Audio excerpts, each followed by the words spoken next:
What's up, IOR190G? I want to talk about another case this week about patent obviousness. This case involved two companies that we probably don't know about, but nevertheless, I think this is a really interesting case just because of the technology involved.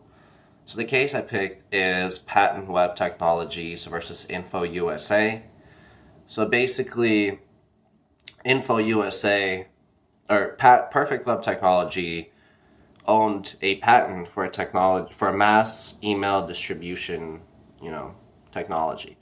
So basically, from one source, from one server, you have a mass distribution of emails to specific people, and there was a patent on that.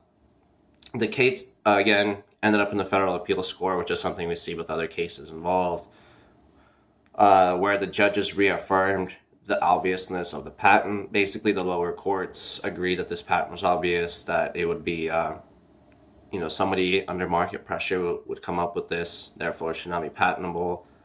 This decision was appealed, and the federal appeals court actually surprisingly agreed with the lower court. Oftentimes, you don't see this kind of agreement, but here, the appeals court affirmed the decision. The reason I kind of the reasoning here is that the courts agreed that the patent could have been filed by anyone who was skilled in the field and used common sense to solve a problem. So it's kind of interesting to see how the court defines common sense in terms of specific patents, in terms of specific technologies. The reason I picked this case is now it's actually one of the most famous case study cases in the patent industry.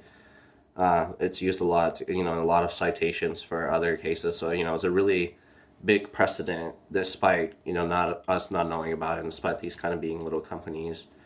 Furthermore, it's kind of interesting to see the impact that this had on other patent cases. I found some graphs and statistics in my blog that you can check out.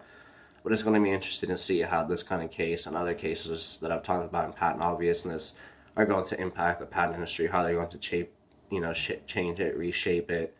And it's going to be interesting to see that with more and more lawsuits that come up, and especially if the Supreme Court continues to play an increasingly growing role in determining what the policy looks like.